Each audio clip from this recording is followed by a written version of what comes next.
Welcome to Nutrimentor. In this video, we are doing something every serious CPGET aspirant should practice, previous year questions. These questions reveal the examiner's pattern, the topic that are repeatedly tested, and the concepts you should never miss before exam. I'll give you a few seconds to think about each question before we discuss answers and the logic behind it. So grab a pen, keep score if you can, and let's see how well you are prepared for the actual CPGET exam. These are not random MCQs. Every question in this video is taken from previous CPGET papers or follow the exact pattern repeatedly asked in CPGET.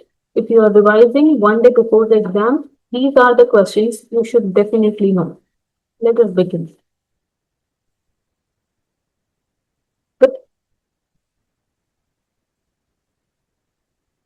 which vitamin deficiency causes beriberi? Is it vitamin A, vitamin B1, vitamin C, or vitamin D? This is one of those questions where a single keyword gives away the answer. Don't rush to think of all the vitamins. Just connect beriberi with one vitamin. It's always associated with and you'll never miss the question in the exam. The right answer is vitamin B1. Beriberi is caused by deficiency of vitamin B1, that is thiamine. It mainly affects the nervous system and heart.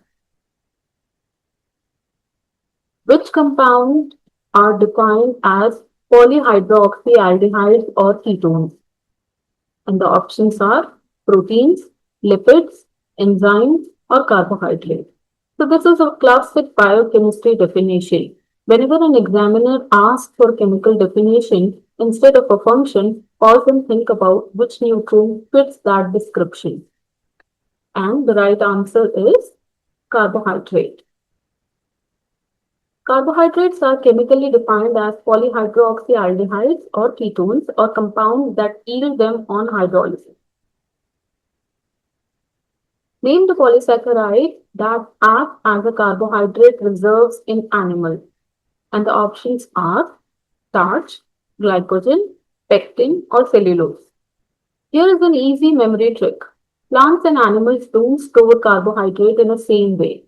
Before looking at the option, ask yourself which storage carbohydrate belongs to animals.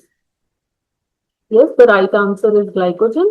Glycogen is a storage form of carbohydrate in animals and is mainly stored in liver and skeletal muscle.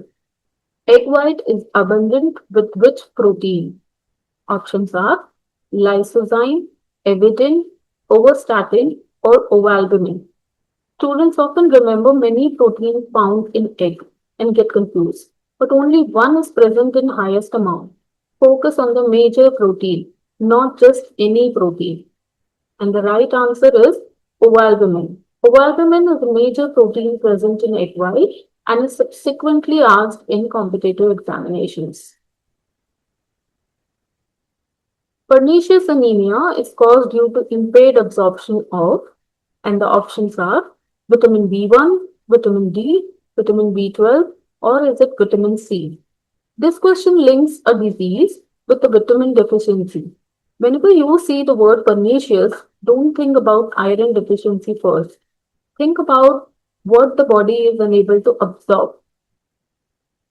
And the right answer is vitamin B12. Pernicious anemia develops due to impaired absorption of vitamin B12, usually because of intrinsic factor deficiency. Gluconeogenesis is defined as options are synthesis of glucose from non-carbohydrate compounds, synthesis of glucose from only carbohydrates compound, synthesis of glucose from glucagon, synthesis of glucose from starch. Look carefully at the word itself. Neo means new. The question is asking where is the new glucose coming from? That's the clue to finding the correct option. Yes, the right answer is A. Synthesis of glucose from non-carbohydrate compounds.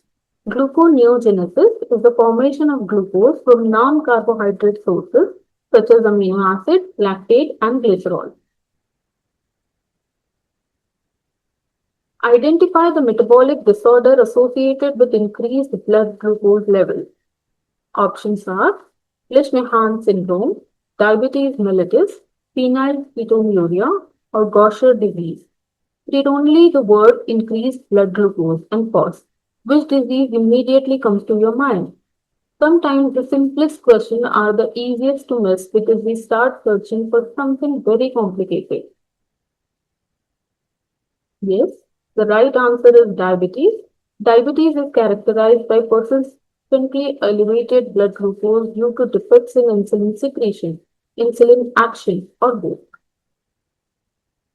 Essential amino acids are, and the options are amino acid already synthesized in the body, amino acid not required for growth and development, amino acid not available in the diet, or amino acid which cannot be synthesized in the body and must be taken in diet. Instead of trying to remember the entire definition, focus on one word, essential. Essential means your body depends on an outside source. Keep that idea in mind before choosing the answer. Yes, the right answer is D. Amino acid which cannot be synthesized in the body and must be taken in diet.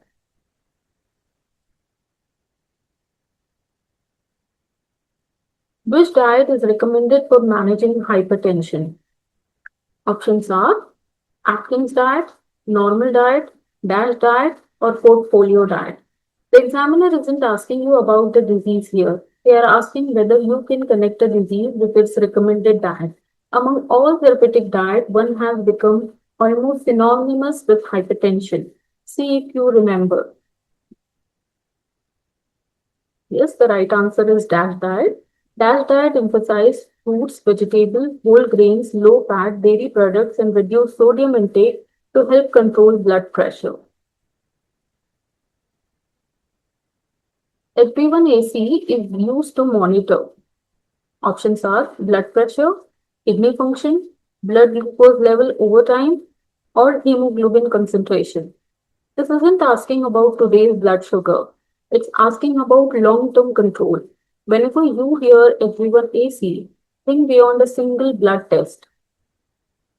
And the right answer is blood glucose levels over time. HbA1c reflects the average blood glucose level over the previous 2 to 3 months and is commonly used to monitor diabetes. Treatment of phenylketonuria is managed by options are supplementing phenylalanine, supplementing tryptophan, restricting phenylalanine in the diet, restricting tyrosine. Don't immediately think about adding nutrients. Sometimes treatment means removing something from the diet. Ask yourself which amino acid becomes harmful in PKU. The right answer is restricting phenylalanine in the diet. PKU patient cannot metabolize phenylalanine properly. Dietary restriction of phenylalanine prevents neurological damage. Irritable bowel syndrome with constipation is best managed with options are high fiber diet, low fiber diet, no fiber diet, or high protein diet. Notice one important word in question, constipation. Before choosing the answer, identify the first symptom. That single word changes everything.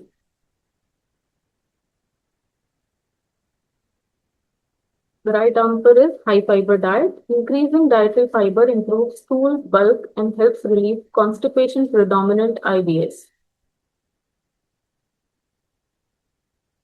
Nephrotic syndrome is commonly associated with, and the options are hypolipidemia, acidosis, hyponatremia, or proteinuria.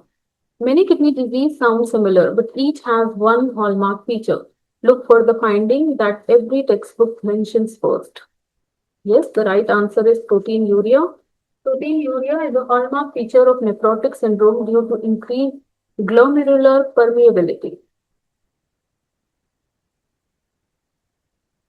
Polylithiasis refers to options are formation of gallstone, formation of kidney stones, formation of tumors, or formation of plaques. Medical terminology becomes easy once you learn the root. Cole points towards the biliary system. The remaining part of the word tells you what's happening there. The right answer is formation of gallstone. Polyhydriasis is formation of gallstone within the gallbladder. In patients with chronic kidney disease before dialysis, dietary protein is usually options are increased markedly, completely avoided, moderately restricted, or unchanged. This is where many students get trapped. The recommendation changes before and after dialysis. Don't answer based only on the word kidney disease. Think about the stage. Yes, the right answer is moderately restricted. Protein is moderately restricted, about zero point 0.6 to 8 gram per kg per day before dialysis to reduce nitrogen space while maintaining nutritional status.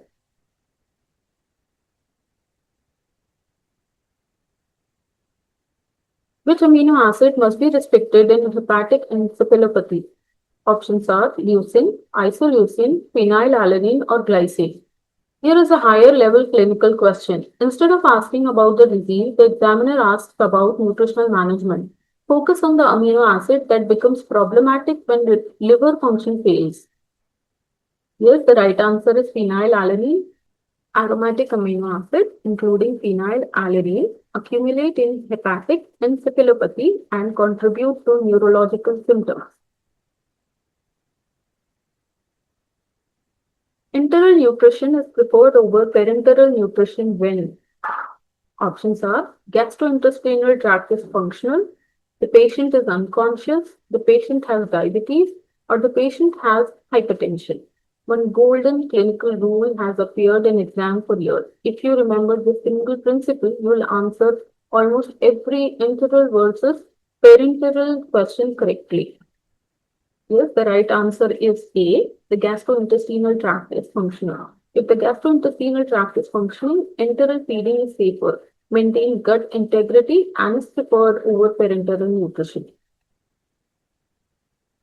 Parenteral nutrition is indicated when the patient can tolerate oral feeding, the gastrointestinal tract is functioning normally, the gastrointestinal tract cannot be used, the patient requires a soft diet.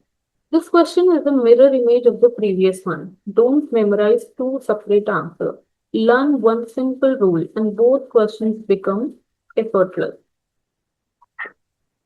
Right answer is gastrointestinal tract cannot be used.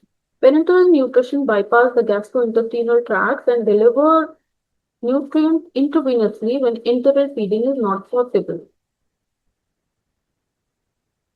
Which reaction is responsible for the brown color produced during baking and roasting?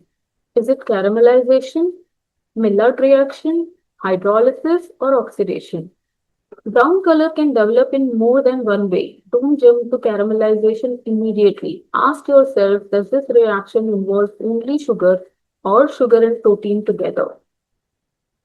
Yes, the right answer here is Maillard reaction. The Maillard reaction occurs between reducing sugar and amino acid during heating, producing brown color and characteristic flavor. Which mycotoxin is mainly produced by Aspergillus flavus? The options are citrulline, patulin, aflatoxin, and ochratoxin.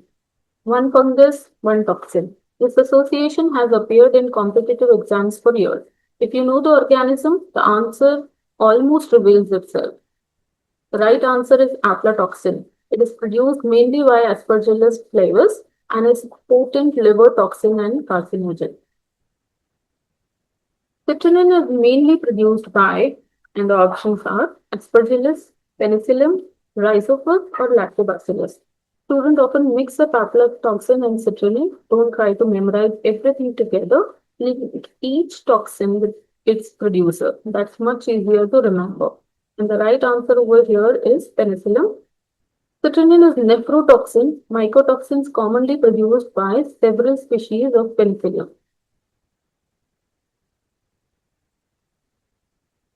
Microwave cooking primarily heats food by options are surface conduction, radiation from flame, vibration of water molecules, or steam pressure. The microwave oven has no flame and no heating element touching the food. So where does the heat actually comes from? Think about what's present inside almost every food. Yes, the right answer is vibration of water molecules. Microwave cause water molecules in the food to vibrate rapidly, generating heat. Which method is used to destroy pathogenic microorganisms in milk without significantly affecting its nutritional value? And the options are sterilization, pasteurization, drying, or fermentation. This is a favorite exam question. The examiner isn't asking how to make milk completely sterile. They are asking how to make it safe while still keeping its quality. Yes, the right answer is pasteurization. Pasteurization destroys pathogenic microorganisms while preserving most nutrients and quality of milk. Which preservative is commonly used in fruit juices and squashes? Options are sodium benzoate, sodium chloride, calcium carbonate, potassium iodide. Whenever you see fruit juice or squash in an MCQ, think about preservative that is commonly paired with acidic food. Yes, the right answer is sodium benzoate. Sodium benzoate is widely used to preserve acidic foods like fruit juices, squashes, and beverages. Trans fats are mainly formed during options are hydrolysis, hydrogenation of vegetable oil, fermentation, or is it pasteurization? The examiner may not ask directly about trans fat. Instead, they'll ask how it's formed. Focus on industrial process rather than health effect.